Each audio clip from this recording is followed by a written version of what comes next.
O título da mensagem de hoje é Quem Dizem que Eu Sou? Nós vamos ler o livro de Mateus, capítulo 16. Leremos a partir do versículo 13.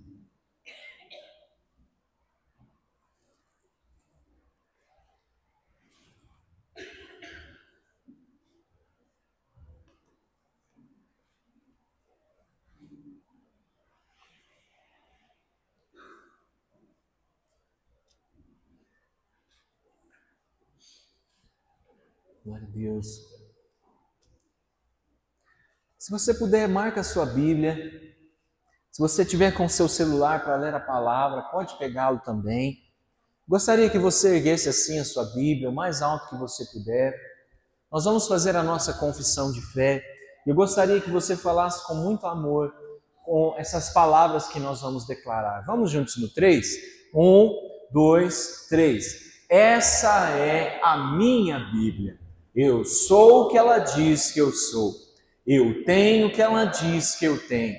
E eu posso fazer o que ela diz que eu posso fazer. Hoje eu serei tocado pela palavra de Deus. Eu audaciosamente confesso que a minha mente está alerta, que o meu coração está receptivo e que eu estou pronto para receber da incorruptível, indestrutível e sempre viva semente da palavra de Deus. Eu nunca mais serei o mesmo. Nunca, nunca, nunca. Em nome de Jesus, amém. Abraça a sua Bíblia. Senhor, nós te glorificamos nessa noite, porque o teu nome é poderoso e tem nos sustentado até aqui. Senhor, que juntos, em um só coração, em um só propósito como igreja, nós possamos ouvir a tua voz falando conosco e cuidando de nós.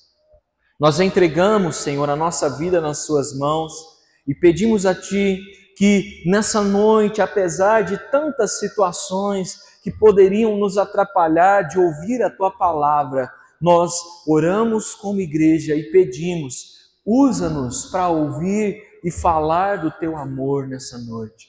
Nós pedimos e agradecemos desde já por esse momento. Em nome de Jesus, amém. Ainda de pé, Mateus 16, versículo 13, a palavra vai dizer assim: Chegando Jesus à região de Cesareia de Filipe, perguntou aos seus discípulos: Quem os outros dizem que o Filho do Homem é? Eles responderam: Alguns dizem que é João Batista, outros Elias, e ainda outros Jeremias, ou um dos profetas. E vocês, perguntou ele, quem vocês dizem que eu sou? Simão Pedro respondeu: Tu és o Cristo, o Filho do Deus vivo.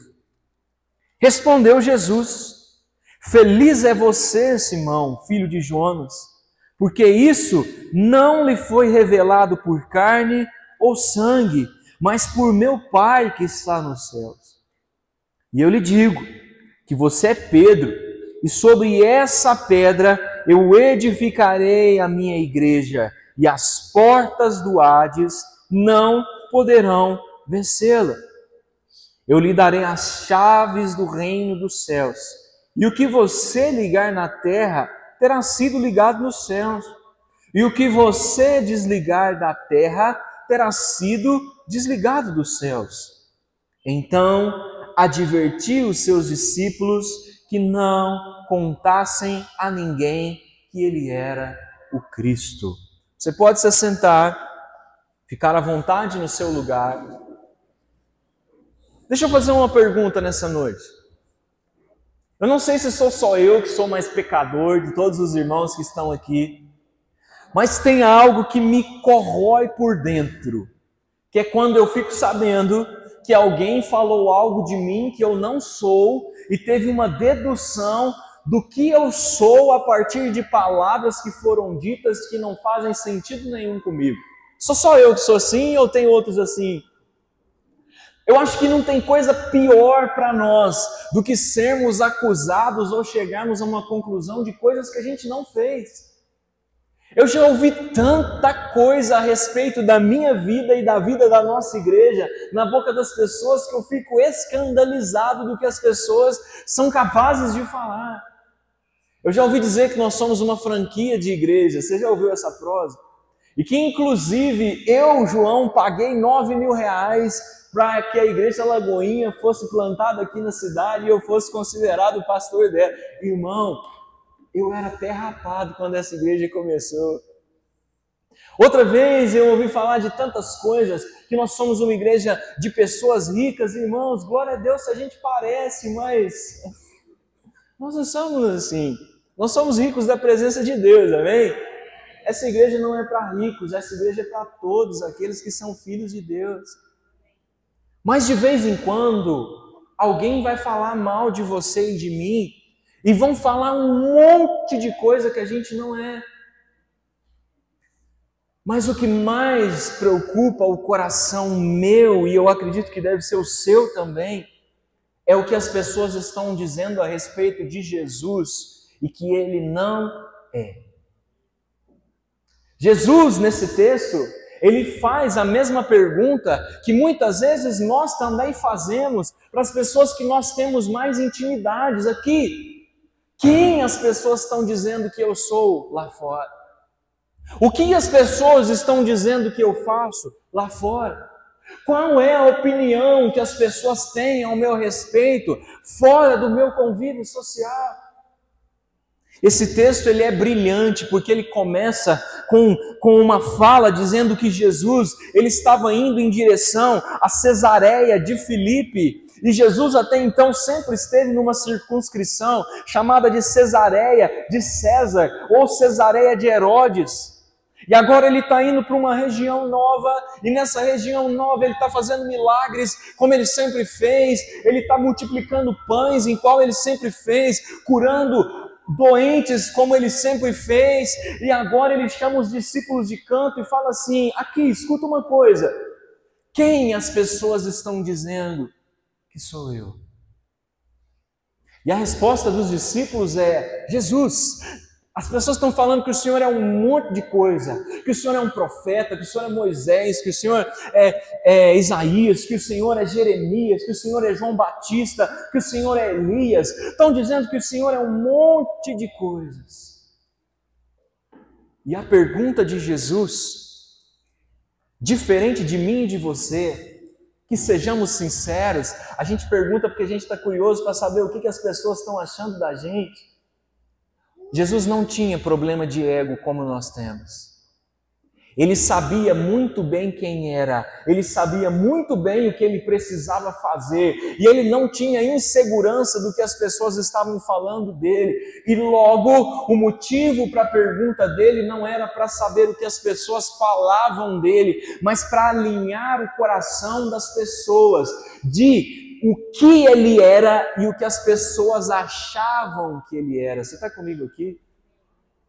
Nós vamos ver nessa noite que talvez nós estamos tirando conclusão de quem Deus é e talvez as nossas conclusões estejam erradas e ele não seja exatamente o que nós achamos que ele é. Você está comigo aqui? Como eu disse, Deus não tem problema com autoestima, ele não vai se adaptar a você.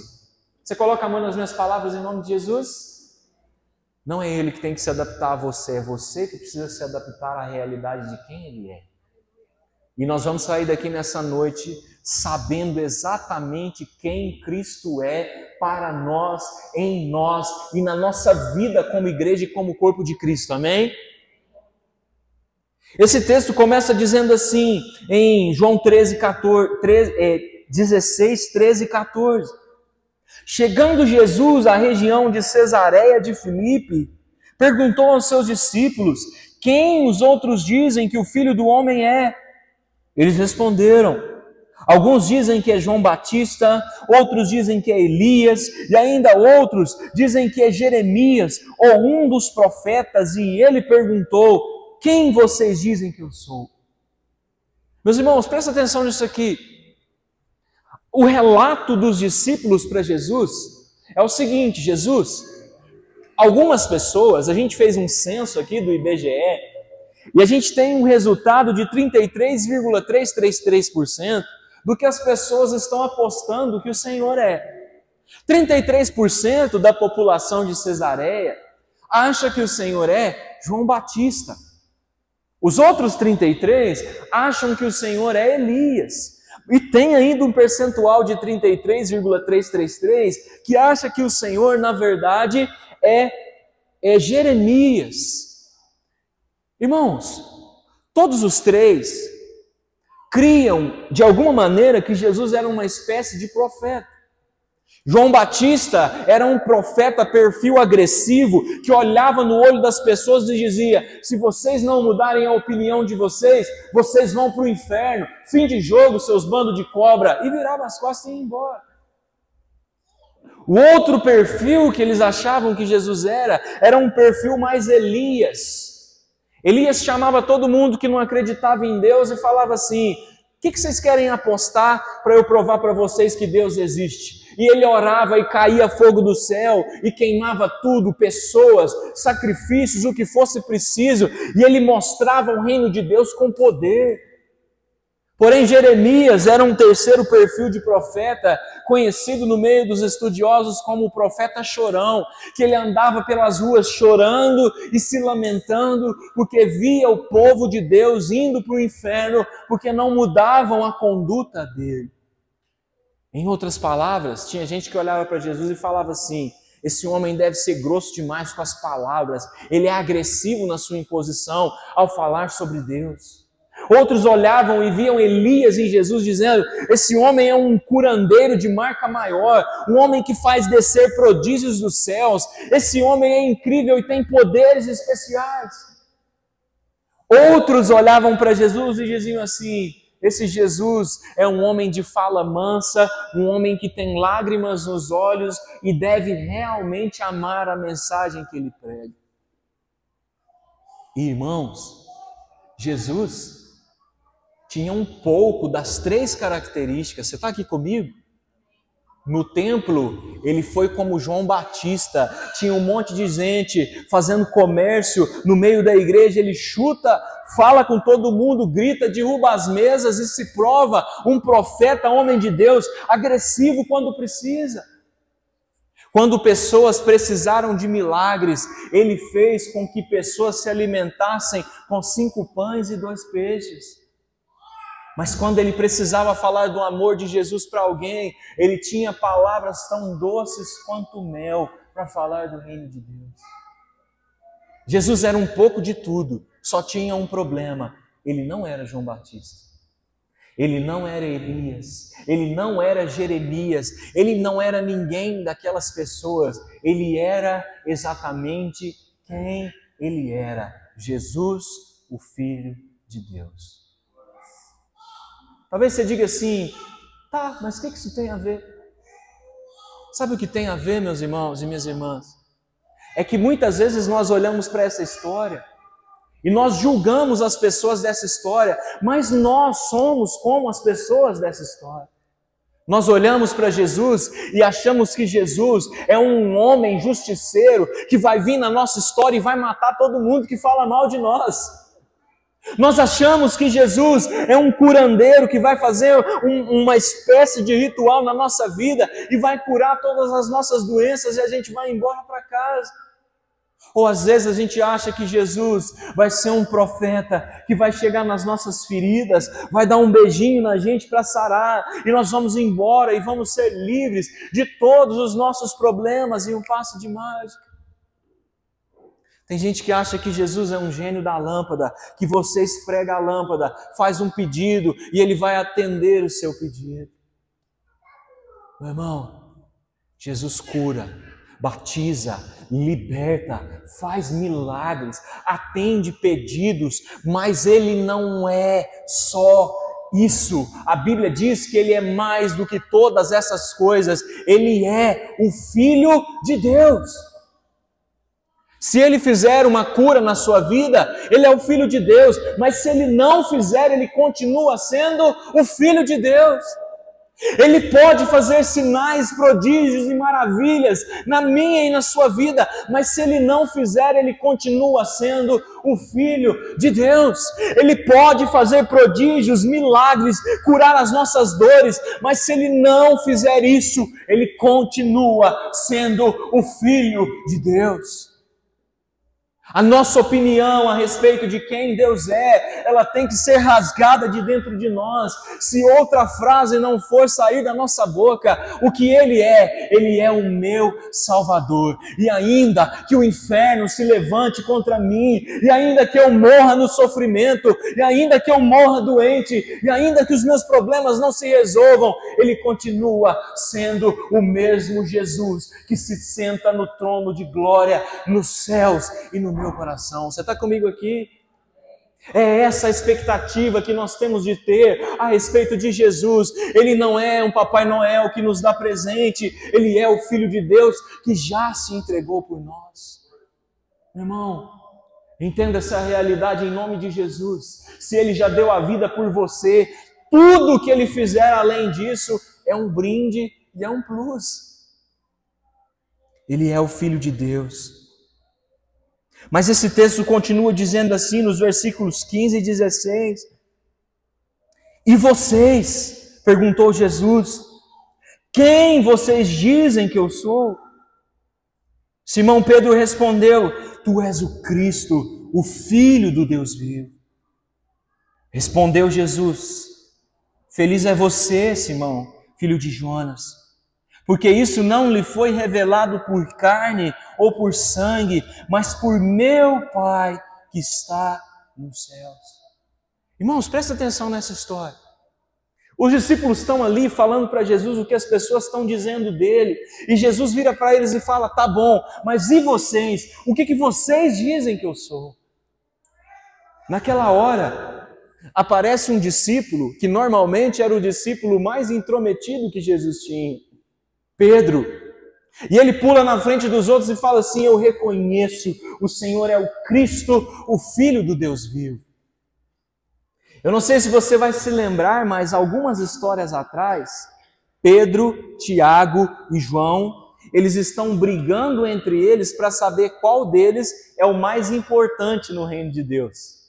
A história diz inclusive que eles estão brigando entre os três para saber que quando Jesus erguesse o seu trono de glória, qual deles é que seria o discípulo para sentar do lado de Jesus à sua direita.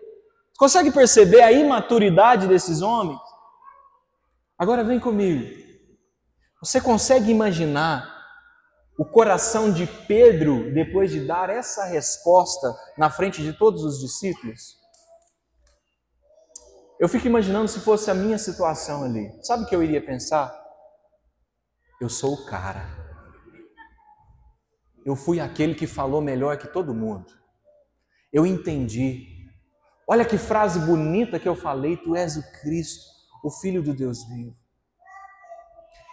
E esse texto me leva a crer que a atitude do coração de Pedro naquele momento não foi diferente da do exemplo que eu dei. Porque Jesus vira para ele em uma frase e diz assim, Pedro, a sua resposta é brilhante. Mas em outras palavras, deixa eu te dizer uma coisa. Você só é capaz de falar o que você está falando para mim, porque foi Deus quem revelou essas palavras para você falar. A frase de Pedro era linda. Uma pena que ele não tinha inteligência para falar ela sozinho. E muitas vezes, nós entramos na presença de Jesus com esse mesmo coração altivo. Eu sou o cara. Eu sou a mulher. Eu sou o homem. Eu faço. Eu prego, eu canto, eu presto atenção, eu trabalho no culto, ou eu presto atenção no culto, eu sou tão inteligente, eu sou tão cheio de valor, eu sou tão bem financeiramente, eu sou tanto isso, eu sou tanto aquilo, eu tenho tantas e tantas características, eu sou tão bom, e o nosso coração quase que chega na presença de Deus, maior que nós mesmos pelo nosso ego, e talvez Jesus esteja falando a mesma coisa para nós nessa noite. você não é tão bom quanto você pensa, você não é tão talentoso quanto você pensa, e tudo aquilo de bom que você faz, você só é capaz de fazer porque foi Deus quem te deu o dom para fazer. Quando nós entendemos isso, o nosso coração fica humilde, porque nós entendemos que nada vem de nós e tudo vem por Deus em nós. Os nossos talentos, as nossas características, aquilo que fazemos de bom, nada disso é nosso, é de Deus. E sabe, existe uma grande briga teológica entre arministas, calvinistas, e eu não estou afim de nós discutirmos sobre isso, mas esse texto é claro em dizer para nós que não somos nós que escolhemos Deus, é Deus quem nos escolhe. E meu irmão, talvez você está aqui nessa noite e a gente vem com um pensamento, pensando assim, eu não sou tão bom assim às vezes. Tem gente que em vez de se superestimar, se autodesvaloriza dizendo eu não sou tão bom, eu não sou tão capaz, eu não sou tão precioso, ninguém gosta de mim, todo mundo me odeia, ninguém olha para mim, ninguém me dá atenção. Esse texto também mostra a nós que se é Jesus e se é Deus que se revela em nós, nós precisamos entender uma coisa, nós podemos não ser especial para ninguém que está sentado aqui nessa plateia, mas nós somos especiais para Ele, porque Ele nos escolheu para estar aqui, Ele revelou o seu Evangelho a nós, e nós entendemos que Ele pagou um alto preço. Então tem uma notícia nessa noite, nós somos sim especiais, Ele nos amou e revelou a sua glória. Nós somos especiais para Deus, irmãos. Mas se Ele demonstrou a sua glória a nós, qual vai ser a nossa atitude agora que nós sabemos que fomos escolhidos por Ele? Tudo o que recebemos não vem de nós, é dom de Deus. O que nós temos feito com os dons que Ele entregou para nós? Se Ele nos deu o dom para falar, o que nós temos feito com esse dom? Se Ele nos deu os dons para servir, o que nós temos feito com esses dons? Lembra do que nós falamos na palavra da oferta? Aquilo que nós entregamos ao Senhor fala muito a respeito daquilo que nós carregamos dentro do nosso coração. E se o nosso coração nessa noite entender que Ele é o Filho de Deus, nós devemos corresponder como verdadeiros filhos de Deus também. Mas esse texto não para por aí, porque os versículos 17 e 18 vão terminar de fechar isso no nosso coração, porque diz assim, olha, e respondeu Jesus, feliz é você, Simão, filho de Jonas, porque isso não foi revelado por carne ou sangue, mas por meu Pai que está nos céus. E eu lhe digo que você é Pedro, e sobre essa pedra eu edificarei a minha igreja. E as portas do Hades, ou em outras palavras, do inferno, não poderão vencer. Eu lhe darei as chaves do reino dos céus. E o que você ligar na terra terá sido ligado nos céus, e o que você desligar da terra terá sido desligado dos céus. Então advertiu aos discípulos que não contassem a ninguém que Ele era o Cristo. Meus irmãos, nós já vimos, e eu tenho certeza que você também já deve ter visto, muitas pessoas embasarem nesse versículo para dizer que Pedro é o pai da igreja. Você já ouviu isso em algum lugar? Seria até bonito, mas esse texto não está falando nada disso. A igreja tem um pai, o nome dele é Deus, e o filho dele se chama Jesus, amém? Ele é o pai da igreja, Ele é o Senhor da igreja. Nós não temos uma primeira igreja cristã, nós temos a igreja de Cristo. Você está comigo aqui? E a igreja de Cristo é aquela que fala as palavras de Cristo, e logo a sua verdadeira igreja é a igreja que cumpre os mandamentos de Jesus, amém? Amém? Isso não é um problema para nós, em nome de Jesus. Mas quando Pedro dá essa resposta, primeiro Jesus coloca Pedro no lugar dele. Você está achando que você é alguma coisa, mas foi Cristo que te revelou tudo que você está falando aqui para mim, Pedro. Agora deixa eu te falar uma coisa, Pedro. Simão, filho de Jonas, Eu vejo que você é Pedro, e sobre essa pedra eu edificarei a minha igreja. A palavra Pedro, no idioma original, se você pesquisar, significa Petros, e Petros vem de pequenos fragmentos de pedra. De manhã nós tínhamos um irmão aqui, o irmão Alisson, que ele trabalha com engenharia civil, e engenharia civil que fala mesmo, construção civil, e ele pôde aqui me ajudar muito com essa palavra, porque nós sabemos que toda construção, ela tem um momento chamado de momento de fundação. Você está comigo aqui? E normalmente na fundação, quem entende um pouquinho sabe que cava-se um buraco mais fundo, e para que haja uma sustentação dessa casa que está sendo construída, é necessário você jogar umas pedras que aqui para nós chamamos de matacão, mas a Bíblia vai chamar isso de pedra de fundamento, e você joga a pedra naquele buraco e você começa a socar para que aquele fundamento se torne um fundamento firme para a construção ser colocada. E quando você pega o soquete, ou não me lembro como é que chama a ferramenta, e você bate naquela pedra fundamental, aquela mesma pedra que é uma pedra de edificação, ela começa a soltar pequenos fragmentos de pedra, porque ela está sendo socada. Sabe o Petros, Pedro, pequeno fragmento de pedra? Se você ler esse texto de novo, você vai entender que o nome dele não é Pedro, o nome dele é Simão. E a forma que Jesus está colocando para ele é: Simão, filho de Jonas, eu vejo que você é Pedro, ou uma pequena pedra, um pequeno fragmento de pedra, e sobre essa pedra, e a pedra fundamental não é Pedro, a pedra fundamental é Jesus, sobre essa pedra eu edificarei a minha igreja. Você consegue compreender o que ele está querendo dizer com isso? Que Jesus, aliás, é a pedra fundamental da sua igreja, e todos aqueles que se dispuserem a quererem ser um fundamento com Cristo, se tornam com Cristo os seus pequenos fragmentos de fundamento, para que a sua igreja seja a igreja de Cristo.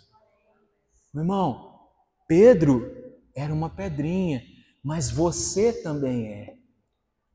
E quando nós nos juntamos como pequenos fragmentos, nós nos colocamos juntos com o fundamento principal que é Jesus, e juntos como pequenas pedras, nós construímos a igreja de Cristo para que ela se estabeleça no meio dos filhos de Deus. Você está comigo aqui? Nós somos essas pequenas pedras, nós temos essa função de sermos um fundamento para que a igreja de Cristo se estabeleça nessa terra, mas nós só entenderemos isso se nós também entendermos que nós, como filhos de Deus, também somos representantes de alguma maneira do reino de Deus aqui na terra. Cristo é o Filho do Deus vivo, e você é o irmão mais novo dele, filho de Deus também. Esse texto termina dizendo assim no versículo 19: eu lhe darei as chaves do reino dos céus, e o que você ligar na terra terá sido ligado nos céus, e o que você desligar da terra terá sido desligado dos céus. E então advertiu os seus discípulos que não contassem a ninguém que ele era o Cristo. Eu deixei um papelzinho cair aqui, alguém pegou para mim?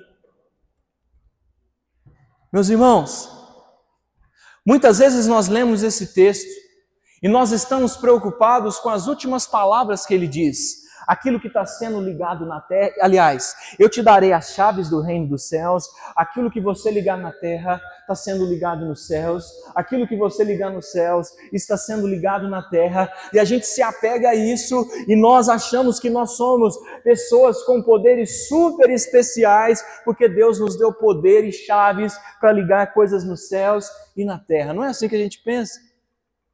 Mas sabe uma coisa que nós precisamos entender? Mais importante do que nós termos uma missão confiada a nós, que é carregar as chaves dos céus, é entender quem nos deu essa chave. E o versículo 19 diz assim: eu lhes darei as chaves do reino dos céus. Meu irmão, eu não queria estar sentado aí não, mas essa palavra doeu em mim também antes de prepará-la. O reino dos céus não é sobre mim e nem sobre você. É sobre Jesus quem nos entregou as chaves. Não é sobre nós, é sobre Ele. E a Bíblia diz que nós só podemos entrar porque Ele nos entregou a chave. Presta atenção nisso aqui. Nós não somos o veículo do final, nós somos veículo de meio para um propósito final. Eu tenho certeza que antes de você vir para a igreja, você deve ter fechado a porta da sua casa, sim ou não? E a hora que você chegar na sua casa, você pode chegar lá e se você chegar na porta da sua casa e ela estiver trancada e você estiver sem as chaves, você pode rodar a maçaneta que a chave não vai abrir. Mas se você entregar a chave da sua casa para mim, e eu chegar na porta da sua casa, ainda que eu nunca tenha entrado na sua casa, e eu estiver com as chaves da sua casa, eu irei girar a porta e eu irei entrar dentro da sua casa sem a sua permissão, porque eu tenho as chaves. Você está entendendo aqui? Muitas vezes nós entramos na presença de Deus e nós achamos que é sobre nós, mas se você não tiver a chave que é Jesus, eu e você não somos nada. Não é sobre nós termos poderes, é sobre nós entendermos que Jesus é a chave. E sem a chave nós não podemos ligar nada do céu para a terra e nem da terra para os céus. Eu vou repetir isso mais uma vez para que isso fique claro para nós nessa noite. O reino de Deus não é sobre nós. O reino de Deus é sobre Deus. E o meu desejo é que nessa noite cada um de nós possa reconhecer quem Ele é. Mas se nós não reconhecermos, esse texto me leva a crer que se eu e você não quisermos, Ele vai encontrar alguém que queira receber as chaves do reino dos céus. E se alguém vai ser escolhido, que seja eu, que seja você, que já entendemos que Ele é o Filho de Deus, que deseja salvar a cada um de nós nessa noite. Você está comigo em nome de Jesus? Se coloca de pé. Eu queria orar com você nessa noite.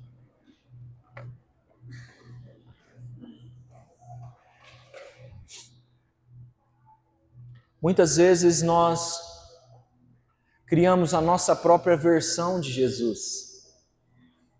Como dissemos, Jesus como um homem bom, Jesus como alguém que entende tudo de errado que a gente faz. Mas nessa noite nós entendemos que Jesus não é o que nós pensamos. Jesus é o que a Bíblia diz que Ele é, o Filho de Deus, que deseja salvar os perdidos, resgatar os oprimidos e tirar do reino das trevas e levar todos nós ao reino da sua soberana luz. Talvez você está aqui nessa noite, você esteja tão perdido. Talvez você está aqui nessa noite durante tanto tempo. Você jogou fora as chaves que Deus entregou nas suas mãos. Essa noite é uma noite de arrependimento, mas ela também é uma noite de entendimento, para que nós saiamos daqui entendendo verdadeiramente quem Cristo é e o que Ele deseja fazer em nós. Se for necessário que para a nossa salvação nós possamos terminar a nossa vida doentes, Ele fará isso porque o objetivo final não é nos ver saudáveis, é nos ver salvos. Se for necessário nós terminarmos a nossa vida sem termos a quantidade de dinheiro no banco que nós gostaríamos de ter, nós terminaremos a nossa vida assim, hipossuficientes, mas salvos, porque o objetivo final é que nós sejamos salvos em Cristo. Tudo o que for necessário Deus fazer, meu irmão e minha irmã, para guardar o seu coração, para que você seja salvo por amor de Jesus, Ele vai fazer, porque o objetivo dele e parte de quem Ele é ser o Filho do Deus vivo, aquele que nos salva e nos tira, como esse texto diz, para que as portas do inferno não prevaleçam contra nós.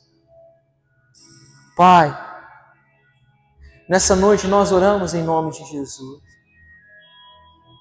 Nós não queremos presentes. Nós não achamos nessa noite, Jesus, que o Senhor é um gênio da lâmpada que vai dar a nós tudo aquilo que nós pedimos. Nessa noite nós entendemos, Pai, que o Senhor não é um curandeiro que está a fim de fazer milagres para agradar a multidão. Nessa noite nós entendemos, Pai, que o Senhor é o Cristo, o Filho do Deus vivo, e que o Senhor deseja que cada um de nós se salve dos nossos pecados, se salve das nossas incongruências, se salve das manchas que nós fomos colocando dentro de nós, na nossa alma e no nosso espírito, Pai. E nós entendemos, com o nosso coração sincero, que nós gostaríamos de ter condições financeiras melhores. Nós gostaríamos de ser curados das nossas doenças. Nós gostaríamos de ser transformados na nossa vida aqui na terra, para que todas as pessoas vissem quão lindo testemunho o Senhor fez a nós aqui na terra. Mas humildemente nessa noite nós entendemos, Senhor, que se o Senhor não fizer nada disso, mas nos salvar, nós teremos o nosso coração grato, porque o principal nós já alcançamos. Fomos lavados e remidos pelo sangue de Jesus. Fomos alcançados pelo reino da sua luz que brilhou no meio de todas as nossas trevas. Nós nos entregamos a Ti, Senhor, em nome de Jesus.